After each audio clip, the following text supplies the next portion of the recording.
It's time for the Hockey Writers Grindline, a weekly show covering everything Detroit Red Wings. Brought to you by our own iconic top line of Wings writers. Sit back and enjoy The Grind.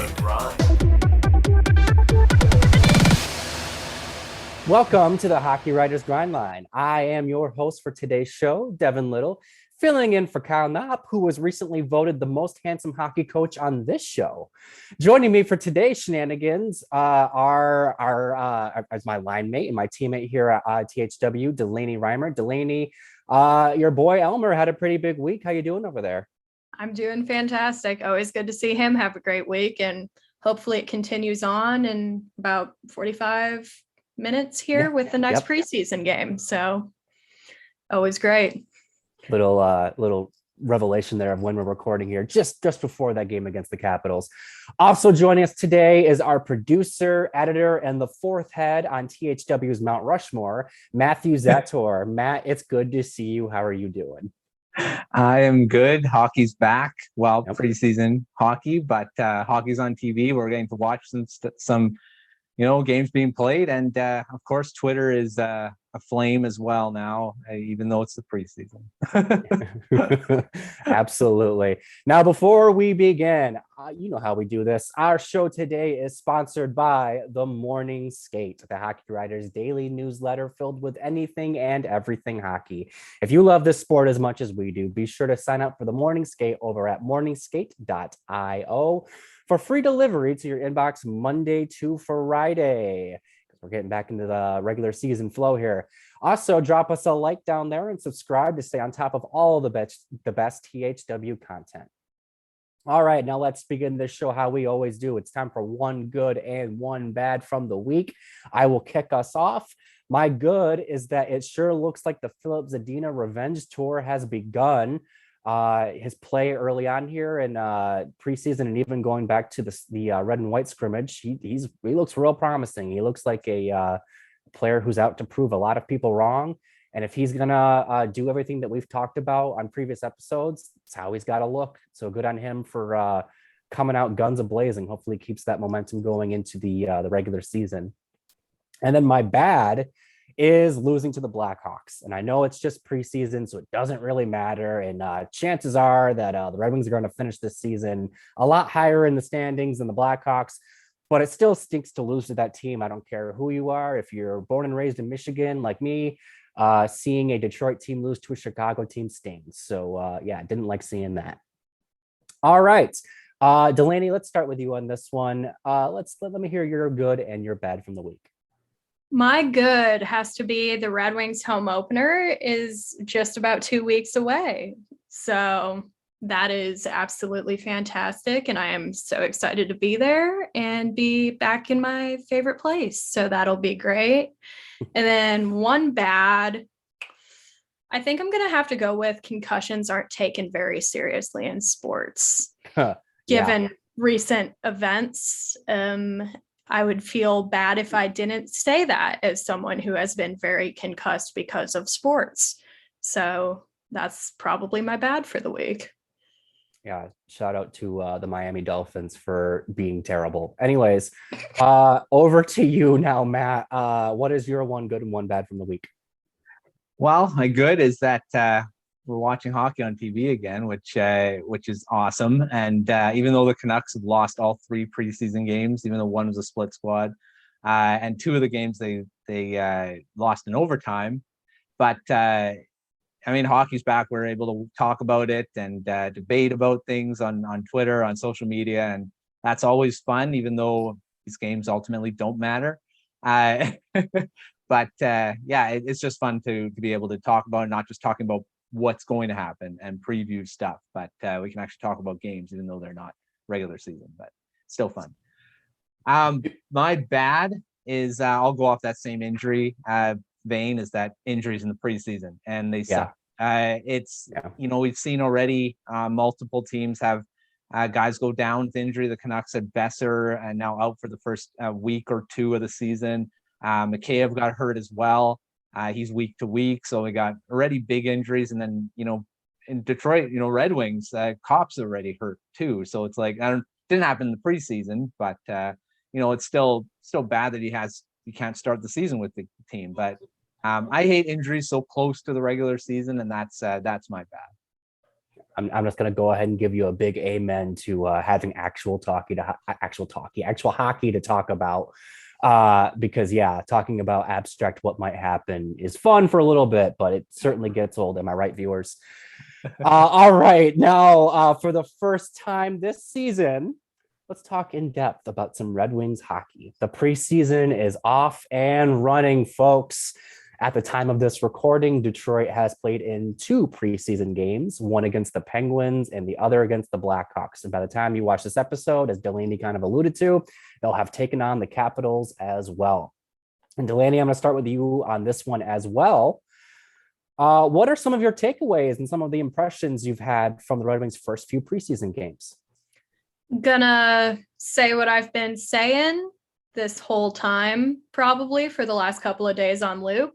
Soderblom's pretty dang good at hockey, and he is showing it very, very well in these preseason games. And I'm impressed. I knew he was good, but I didn't think he would look quite this good consistently, playing semi-NHL caliber games like against the Penguins. That wasn't some amateur lineup that they were taking on. He had full-on Sidney Crosby and that whole gang over there to go against, and he did the dang thing. He scored a goal, simple but effective, but it was a great game to watch. And then circling back, Filip Zadina is so back in action, and I do believe he is proving me wrong rather well. I do not like being wrong, but I'm kind of okay with it. Anywho, that's always rough, but just some more takeaways would be, it's good to see everyone back on the ice. That's very simple, very to the point, and it's just good seeing everyone, like the intermingling of the players that we know and love, and then all the prospects, but playing at, like, not against each other, is just really special to watch. That's why I like preseason hockey. It's pointless to an extent and does not matter, but it's fun. And then final takeaway, move the C back to the other side of the sweater, for the love of God, please. It's small, but it's noticeable, and I don't like it. Welcome to the NHL preseason, where the lines are made up and the points don't matter. But to your point, Delaney, I hope you don't take offense to this, but I like when you're wrong in this instance as well. So big ups on that one. Yeah, I'll let you have it this time. I'm going to try to not be wrong again for a little bit, but now that I said that, I'm going to make a terrible speako in a little bit here. Still just a week though, so let's not let's not put the horse before the carriage. We'll see. Matt, over to you now. Last week we kind of identified some storylines that we were watching heading into the preseason and training camp and such. And unfortunately, we didn't have you on the show. So I kind of want to get your thoughts on what you're looking for. What storylines are you looking for or watching or keeping track of for the Red Wings as they embark further on into their preseason? Well, biggest one that I was looking at is Zadina, and it's great to see him performing early, because we've talked about on the show quite a bit about him, that he has to, it's make it or break it this year, I think. And yes, it's the preseason, but we'll see if he can get transfer that to the regular season. That's when it's going to be going to matter. It doesn't matter if he plays ridiculous in the preseason and then shuts it down for the regular season. We'll forget about the preseason pretty quick. But it's great for him to get off to a good start, and hopefully he can bring it into the when the season starts in October. But it's great to see him doing that. That's one of my biggest that I was looking at for him. And then seeing the prospects, of course, play, and Soderblom, that's awesome to see him perform as well. And it's looking like he could make the lineup, which is amazing for him. I know we were talking about him playing in Grand Rapids, but it really looks like he could have a chance of making the team, which I mean, just his size alone and the way he can handle the puck at that size is pretty crazy. So that's going to be fun to watch throughout the rest of the preseason. And then if he does make the team into the regular season as well. So those are my two that I've kind of been really big on. Zadina was the biggest one, and it was going to be interesting to see how he was able to already show, especially for a new coach. And, Lalonde's probably like, well, what were we talking about here? This guy wasn't that good, but he's looked pretty good so far. Yeah, to your point about Soderblom, I have a sneaking hunch that on next week's show, we're going to be talking about him in terms of whether or not he's going to be on this roster, because it sure looks like they're giving him every opportunity to do so. And like you said, Matt, that is not what we were talking about a few weeks ago. So I know Delaney's over there beaming right now, but yeah, he's earned his looks, and he's looking better and better. For me, some observations and takeaways I have from preseason.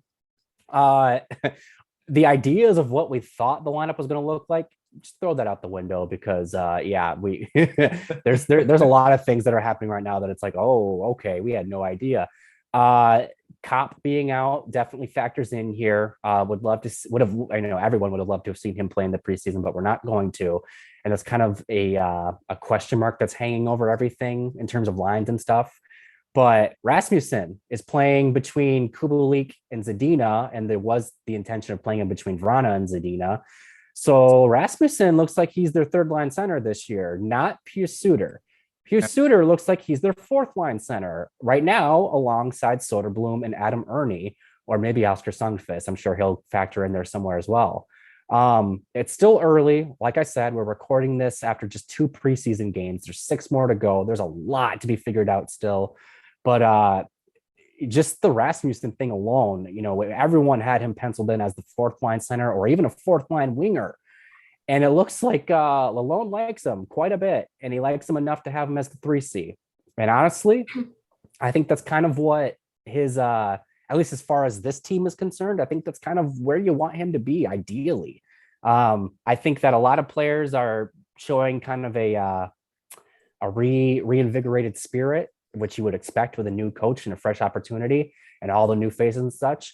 But it really looks like, again, 2 preseason games, but it really looks like this team is a different Red Wings team. I don't know how else to put it. And I'm really excited to see how all the pieces fit together a week from now. But yeah, Soderblom, big surprise, Rasmussen, surprise. And we all have no idea what this lineup's actually going to look like. So we'll just keep speculating until then. All right. Good thoughts, everyone. Now let's turn our attention, speaking of preseason play, let's turn our attention to the crease. I know Delaney loves her some goalies. Specifically, let's talk about, the goaltending options behind Alex Nedeljkovic and Ville Husso. We have seen Juho Okunora, Victor Brattström, and Sebastian Cossa all play roughly 30 minutes in the preseason so far. So not a ton, but enough of a decent sized sample. Furthermore, on last week's show, Delaney began the process of manifesting Cossa beginning his pro career down in Toledo. So naturally, Delaney, I want to start with you again on this one. What do you make of the Red Wings goaltending through the first few games here? Are you still feeling good about Cossa starting things up in Toledo? I have no idea where he will be starting things up. He looks like he has some brand new red and white pads. I believe it was Logan who had pointed that out last week. I could see him maybe being the bump around goalie between the Walleye and the Griffins, might be my final guess. So he can get a good mix of things in, but I can't see him firmly staying in one place or the other for the whole season necessarily. I'm not too sure. I feel like it's still somehow too soon to say, even though the season starts in a couple weeks here, which who knows? But the Walleye have a ton of goalies they had just signed. I don't remember the exact number. I think it was 4 or 5 or something like that, which makes me wonder what he's going to be doing and where he's going to be doing it. Hopefully he's playing goalie somewhere, though. I hope he doesn't decide to change career paths. But I'm not too sure where to totally say he's going to be, but it's going to be interesting to see where he lands, even if it's just a floater role between Grand Rapids and Toledo. I know I saw Rostrom down in Toledo a couple times last year. Yep. So even if he was doing that kind of thing where he did a majority one place and kind of floated between, I could see that being the case for him, but it is interesting. And I do want to reiterate, we're talking about this going off of 30 minutes for all three of his goalies. And that's not a full game. On that note, Matt, over to you now. What do you need to see from the Red Wings depth goaltenders and Cossa specifically before the end of the preseason? Well, I mean, you'd hope that one of them will get a full game. Yeah, for sure. The thing is, though, with a lot of these younger goalies and rookies, as the season goes on, as this preseason goes on, the coaches want to see their main goaltender in the net for the whole game. So you're probably going to start seeing Nedeljkovic and Husso get more, towards the end of the preseason. But I would love to see Cossa in a full game.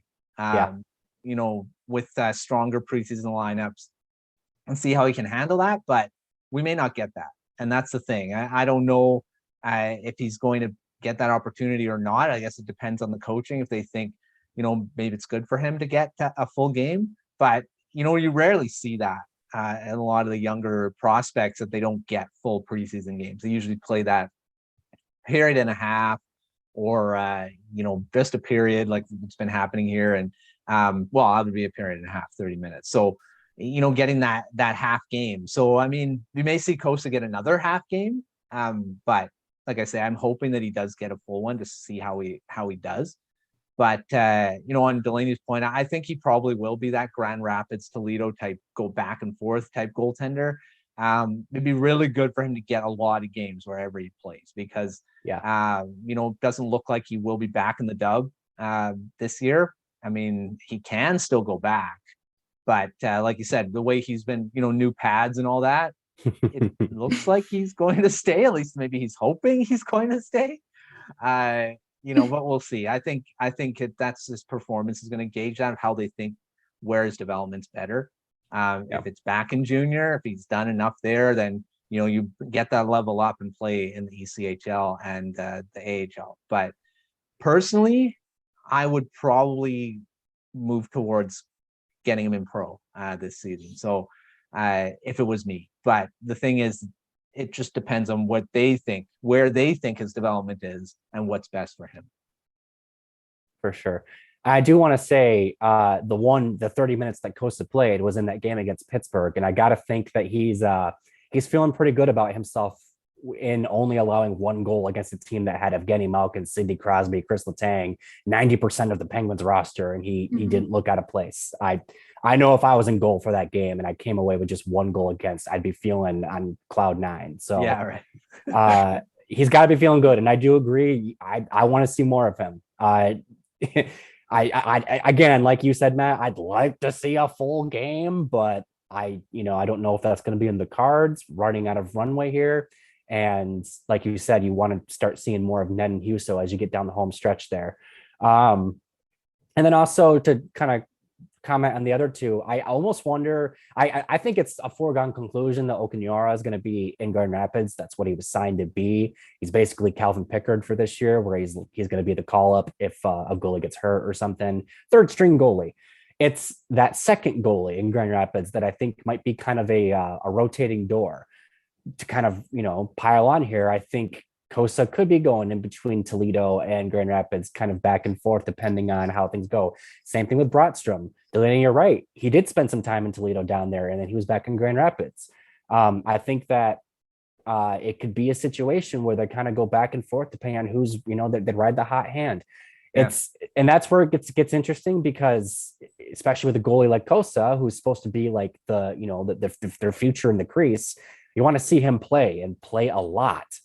And that's where I wonder what the plan is with him, because I do think he's good enough to go pro, but I also don't know that he has a set spot to where he's just going to be stable and play a ton. So this is an ongoing thing. This is a situation that we probably won't know the answer to for until next week, maybe at the earliest.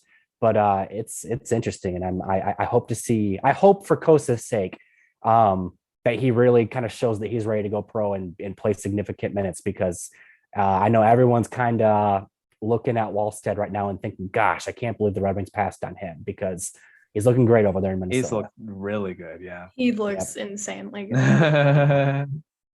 All right, and on that note, let's go off the rush. Let's get some quick fire stuff in here. And Delaney, I've been starting with you this whole half, so I'll start with you again on this one.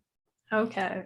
Who is more likely, and this one goes right into your article you wrote, who is more likely to make the Red Wings opening night roster, Elmer Soderblom or Simon Edvinsson? Oh, gee, I wonder who that could be. I definitely didn't just write this article. Okay, sticking true to my word and saying Soderblom. Good to see you did not change your mind over the last 24 hours. Nope. Matt, Matt, over to you. Who do you think is more likely to make the roster, Soderblom or Edvinsson? Well, if you were to ask me before the preseason, I keep saying regulars, before the preseason, I would have said Edvinsson. But the way Soderblom's looked, I'm going with him now. I've changed my mind from that point. So yeah, I'm going Soderblom here as well. I am going to cheat and say they both make it, and say that they're both pretty likely to make it, honestly. But in the spirit of the question, even though I'm the one asking it, I will say that right now, Soderblom is the one who looks like he's ready to go. Edvinsson is the one who looks like he's still learning and he has some adapting to do. All right, Matt, we're going to start with you on question number 2. In your opinion, and you kind of answered this question already, in your opinion, where is the best place for Cossa to play or begin this season? For the best place, I think, is Toledo. Just because he'd probably be the starter there. And they're more of a chance of getting a lot of games. So I'm going to say in the ECHL. Delaney, what do you think? I want to say Toledo also. Not a bias thing. Definitely not a bias thing. It's a genuine manifest. Might as well toss that in there too. But yeah.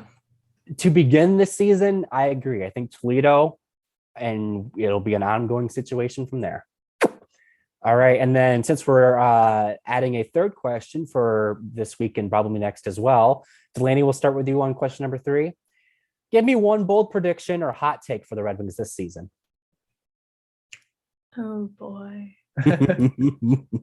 Oh, good. I'm not good with hot takes. My biggest hot take is that I don't like soup. Oh, boy. Hockey hot take. We make it into the wild card spot. The Red Wings will make it into the wild card spot.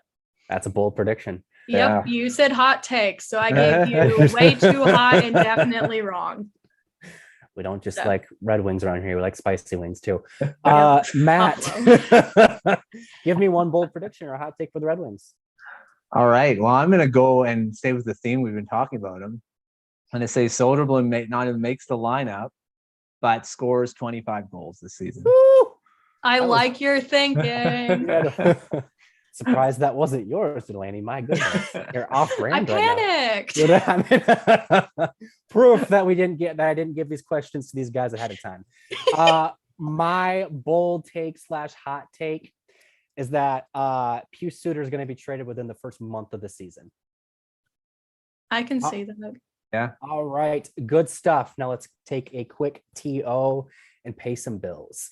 This is a reminder that today's show is brought to you by The Morning Skate, a daily newsletter sent straight to your inbox that is filled with all sorts of hockey-related goodies.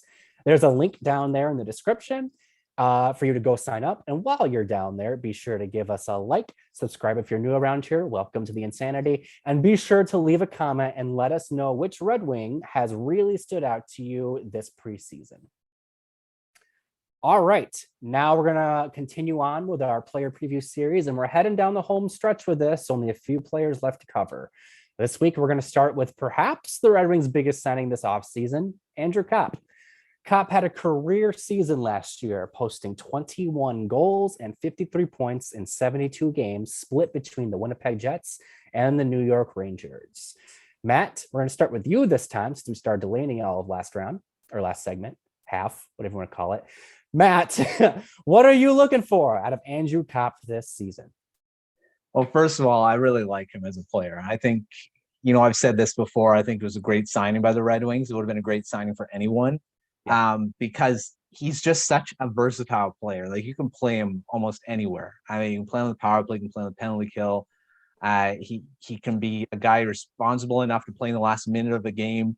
He's a guy he'll score. Even he's not going to be an insane goal scorer, but he'll put up some goals. Yep. Like I said, he's a really useful player. So I mean, I'm hoping, he's going to miss the beginning of the season, but thankfully it's not for a long time. So he shouldn't have a hard time getting going. He's not going to be able to have the preseason under his belt, so it may take him a little longer. But looking at him as a player, I'm really expecting a lot from him, because he's going to be playing a ton. I think Lalonde's going to really fall in love with him and play him like, he was in Tampa Bay with Cirelli and guys like that. And I see Copp as maybe not as elite of a player as Cirelli is, but I see him as that type of player that you can throw him, like I say, you can throw him anywhere and be confident that he's going to be able to hit that role that you're giving him. So like I say, he's going to be playing a lot. He's going to be relied on to do a lot on the team. So I'm expecting 20 goals out of him too, because he's going to be playing, I think, probably in the top 6, maybe shuttling between the second and third line, maybe, but I'm saying probably going to be in that second line area and playing the power play and kill penalties. So I'm really excited to see him in Detroit, because I think this is probably the best signing that Yzerman made this offseason. All right, I'd love to hear that. Delaney, Copp is an Ann Arbor native, and I know you spend a lot of time over there. He's going to miss the first week of the season, like Matt said. What do you foresee the 2022-23 season having in store for him? So I'm hoping for another 20 goal season for him. He did it last year when he was split between 2 teams. So if he's on the same team for a full season, maybe having that consistency there will help him be able to put up more than 20. That's just a kind of a guess in terms of if that would impact anything, but being around the same people for a full 82 game season might help him get maybe a 25 goal season, maybe a 30 goal season. I'm not going to stick him just to 20. Not going to complain about more, but so he's going to be one of those 12 that scores 20 goals, right? That's what you're saying. Sure. Sure. Oh boy. But I should have known that was coming. But he's really a Swiss Army knife kind of guy on the ice. He can cut through and get there for the goals. He can make a difference on the power play, penalty kill. He's really there for all those situations, all of the ones that the Red Wings have needed to work on, which is scoring on power plays, and killing penalties. So he can help with all 3 of those things. So my expectation is that he does that and does it well and he's been regarded as the best offseason signing for the most part. So as long as he lives up to that somehow, some way, that would be good. No pressure. No pressure. None. For me, my answer to this is I just want him to stabilize the 2C role, basically until Marco Kasper is ready to take that over. The Red Wings have had a different second line center in pretty much every year since Steve Yzerman took over GM. It was Valtteri Filppula in his first year. Second year was Nemesnikov, and then last year was Suter. So it's been a revolving door. None of them have really gotten the job done. And I just want to see Copp stabilize it and get the job done. And like I said, hold down the fort until Kasper's ready to go, because that's more or less what you drafted him for. I also like you said, Delaney, I expect that he's going to be a player that plays a ton, because he's going to play second line minutes. He'll play on the penalty kill. and he'll play on the power play, probably a second unit, but still. Mhm. And kind of an underrated thing about him, and this is why a lot of people like the signing, he got votes for the Selke Trophy last year. He's a very underrated two-way player. And that fits the Red Wings MO to a T. They always focus on their two-way game. And I think that he's a player that can kind of set the standard for that and be like a role model for some of the younger guys in that regard. And to that point, I also want to see Copp be a leader for this team, whether that means the letters on his jersey or not. Like I said, when we were talking about who could wear the A's for this team, he was Larkin's captain during Larkin's one season at the University of Michigan. So he's got leadership experience, and he's you have to assume he's somebody who speaks up when people need to speak up. He signed the longest contract that Yzerman's given out so far in his tenure as GM for the Wings. So I expect him to live up to it. I expect him to be a standard setter. I expect him to be a standard bearer. And I expect him to be one of the Red Wings' most important players and most effective players at both ends of the ice. Kind of like I said to Delaney just now, no pressure, but that is what you signed him for. You don't sign him for the term and the money you gave him for him to just be average. You need him to be a really good player for them. And I think he will be, for what it's worth, but there are definitely some high expectations for him this year. Yeah. All right, now let's turn our attention to probably the most surprising player the Red Wings signed this offseason, David Perron. I'm going to start on this one since I haven't started on any of this one. Of any of the topics today. What do I expect? Devin, what do you expect from David Perron this season? Well, Devin, I expect that Perron, like Copp, will be a leader for this team, whether he wears a letter or not. And I expect that he's going to be a fan favorite by like November, because not only does he put up points, he's pretty much been a steady 50-ish point guy his whole career. But he's also kind of got a reputation for being a little bit of a pest on the ice. And the Red Wings could use a lot of those players. They don't have a lot of physical players. And while Perron's not somebody who's going to like drop his gloves a lot, he is somebody who's going to get under the opposition's skin, kind of like Brad Marchand over in Boston. And I think the Red Wings could use somebody like that. And, let's face it, also, he has a Stanley Cup. And This is a team that's building. This is a team that wants to get to that level. And they need guys like Perron around who have been to the top of the mountain, who knows what it takes. And I expect that he's going to be like I said, he's going to be a leader. He's somebody who's been there. He's going to, if somebody's slacking off or not doing what they need to do, he's going to tell them, and when the media was talking to Ville Husso the other day, they asked him about, all the blues that are on the team and how that's got to help him feel familiar. And when he was talking about David Perron, he said he's a very loud guy. And to me, that means he speaks up in the locker room. He's not going to just be a face. He's going to be a voice. And like I said, whether that means he wears a letter or not, he's going to have that room's attention. So I expect he's going to be a big difference maker for this team, both on and off the ice. And I expect that a lot of fans are going to be big time David Perron fans by the time we ring in the new year. Mm-hmm. Matt, over to you now. A couple weeks ago, we talked about Perron as a potential alternate captain, and I just kind of did just then too. What else are you expecting him to bring to the table? Well, I unfortunately know a lot about David Perron because I've been in the Western Conference his whole career. Yeah. And he torches the Canucks every time he plays them. So I'm really happy he's out east. No, the Canucks don't have to face him 4 times. They'll have to face him twice. But that's why. And he's just such an effective player. I mean, he can score goals. He can get under your skin. He can be a guy and he scores. He doesn't just score goals. He scores them at the best possible time too. He can be relied upon to score those big goals. Yeah. He did it in the playoffs. He's done it in the regular season and times where the team needs a goal. He's a leader, and that's the biggest thing. I think that he's not just a leader he's an emotional leader. Yeah. Team kind of rallies around that, and that's what I've always liked about Perron. And I think if I don't like a player, it's because they're really good, and so that's most of the time when I don't like them because they do bad things to the team I follow. So. And Perron's always done that, and I'm sure there's a lot of other teams that don't like him because he's done the same thing. Like I say, he's and couple the fact the Canucks could have drafted him way back when as well. So it's kind of there's a double sting on that. But yeah, I think he's gonna be really good for the Red Wings. Like you said, very surprising signing.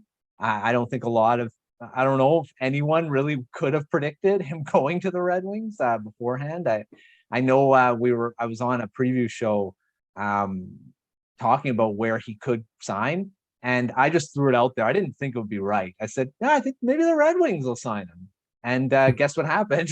Ding, ding, ding. So, but I was not, that wasn't a really genuine prediction coming from anywhere. It was just like, veteran guy. Maybe they're ready to move with a guy like that. And well, Eisenman, I guess, was reading my mind, or I was reading his.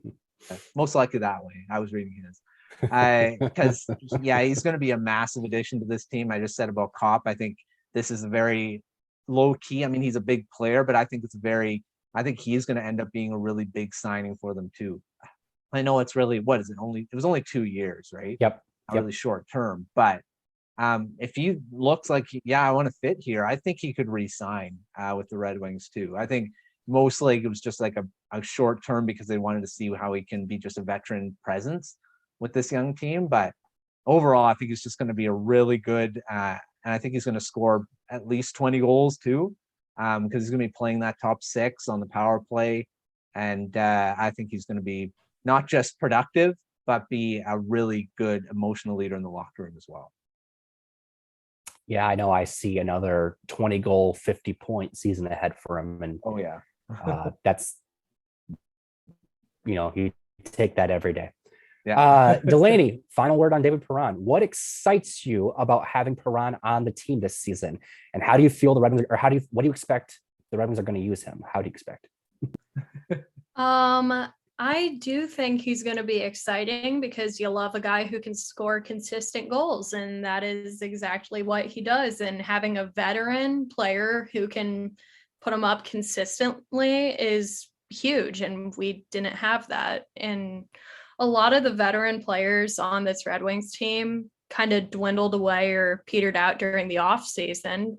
They signed elsewhere or just faded out. But so bringing in Perron, you've got not only a strong leader, a strong veteran leader, you've got a strong veteran who can put up points and actually actively contribute to the success of the team, which I think is huge. And he had a few hat tricks last year, if I remember correctly. So that's exciting. And one of those might have, it looks like he had one in the Stanley Cup playoffs versus Minnesota. So yeah, gotta love a hat trick playoff kind of guy. So we having someone fresh off of the playoffs, fresh off of the cup, not the last one, but a few ago, having someone who just had all that experience in and who is a veteran, I think that'll be really big for shaping the younger players on the team. So I have it written down 23 goals, 50 plus points, and being a strong veteran leader for the younger players. So it's a very straight to the point little outline of what I would like to see from him, but I think he's a great guy to have on the team. I did not see it coming. Because I did not have cell service during free agency, and I checked my phone and I'm like, who? What? What? I got service back and I see David Perron signed with the Red Wings. Like that, David Perron? Like, why? Where'd he come from? And they're like, oh, okay, that makes sense. That's exciting. Just didn't expect it, as you guys were saying. Oh man. His best season since 2013-14. Mm-hmm. Oh, he had, because 27 goals. Yeah. And I lied. He did play for the Pittsburgh Penguins. So he did play in the East way back when. Briefly. Briefly. It's only like 43 games, 80, what is that? 86 games. Yeah. Yeah. But fact check. He did play in the East. But most of his, hopefully he can do, biggest thing is I think hopefully he can do well with the Red Wings, because he only seems to do really well with the St. Louis Blues. So yes. Mm-hmm. Hopefully, because any other team he hasn't hit 20 goals. I I saw somebody, I don't remember who it was, but they shared Perron's headshot in his Red Wings jersey. And they go, this probably shouldn't be the case because Perron's been to a lot of teams, but this looks really weird. Yeah. Yeah, no, it kind of looked photoshopped. I know it wasn't, but Yeah. Hmm. Well, it is weird. The Oilers, he did score 28 goals. They did have Yeah. one season of good and somewhere else. But Yeah, totally forgot he played for the Oilers, actually. Case in point, he has been to a lot of different teams, but you only St. associate him with Louis. the Blues. Yeah, St. Louis, Oilers, Pittsburgh, Anaheim, Vegas. One Vegas. season, Yeah. Yeah. Don't know what that's about. Totally Which- forgot that happened. And that's like a thing too, while we're still talking about him, is he won that cup with St. Louis in 19, but he was with Vegas that year. They're in their first year when they went to the cup finals. So he's been on both sides of that coin. Like, yeah. All right, good stuff. Let's go back off on the rush. All right, let's get some 3-on-0 chances here. And Matt, we'll start with you on this one. As I mentioned, Andrew Copp's 53-point season last year was a career high. Do you think he reaches the 50-point plateau again this season? Yes, I think so. I think he can hit 50, maybe even 60 points because that top six, I think he's going to be playing in the top six probably the first time in his career consistently. Yeah. In Winnipeg, he played on the third line mostly. The Rangers, I think he did play in the top six, but again, that was just for little less than half a season. So, I'm going to say more than that. Delaney, what do you think? Do you think Copp can reach the 50-point plateau again? Yeah, I feel pretty good about saying that, given who he's going to be playing alongside with, hopefully having consistent chances and just being in the same place for a full season and getting those greater opportunities, such as being out there on the penalty kill, power play, and top six lines. So I think 50 is a pretty safe bet for him. I feel very confident in that. And I think the 50-point plateau is very doable again because like you said, should be getting consistent top 6 minutes and should be playing with like Vrana and Perron and Zadina, Kubalik. Like he's going to be playing with some talent. And then just this past season, when he went to the Rangers and he played in a more offensive role with them, he had 18 points in 16 games. So he's proven that when he's in an offensive role, he can put up numbers. So I believe 50 points is a pretty reasonable expectation for him entering this season. Next question, Delaney, we'll start with you this time. Who do you think Perron's most frequent line mates will be? Oh boy. See, I would have had a good answer to that about a week ago. Yeah. Now I don't. Same. I was just thinking earlier, I'm never doing line predictions again in my life before the season starts. Yeah. Okay. So Perron. Let's slap him second line, give him Copp. Vrana, maybe? Pretty good line there. Because that's what I was thinking before the preseason started and screwed me up completely. So if the roster were to not change from how it is set at the moment, that's my guess. But if it does change, not too sure. We'll see. Matt, what do you think? Who do you think Perron's most frequent line mates will be? I really want to see him with Larkin, but I don't think that's probably going to be Lucas Raymond with him mostly. So I'm going to say probably going to be, well, to start, once Copp's back in the lineup, it'll be Copp and Vrana. But to start the season, I don't know. So I'll see when Copp gets back, because I don't know who's gonna be the guy in the top 6 there. So. I will say that game against Chicago, the top line, because Bertuzzi wasn't playing, the top line was Larkin, Raymond, and Perron. So I think that that's something that they could go to at some point this season. Well, I'm sure it'll happen. I mean, line juggling happens all the time. Absolutely. For myself, I'm going to be a little risky here because I do think that Vrana and Zadina is going to be a pair that we see semi-frequently this year. So I'm going to say his most frequent line mates will be Copp, but Dominic Kubalik will be the other one. Mhm. All right. And now third and last question on the rush here. Matt, we'll start with you. Name one or two potential breakout stars for the Red Wings this season. Oh, I'm gonna go with another guy again. I'm gonna go Soderblom again. I'm gonna Yeah. cheat and say same answer because I think he's gonna really. I mean, it's first season, but I think he's gonna. If I said he's gonna score 25 goals, I'd say that's a Yeah. breakout. Yeah. So, yeah, Absolutely. I'll stick with it. Delaney, are you just going to follow suit and say the same guy?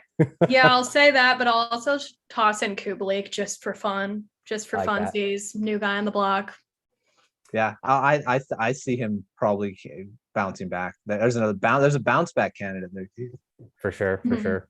I really like the Soderblom pick, and the reason why is because I guarantee you that nobody outside of people that follow the Red Wings know who Elmer Soderblom is, and I guarantee you that that will change by the end of this season.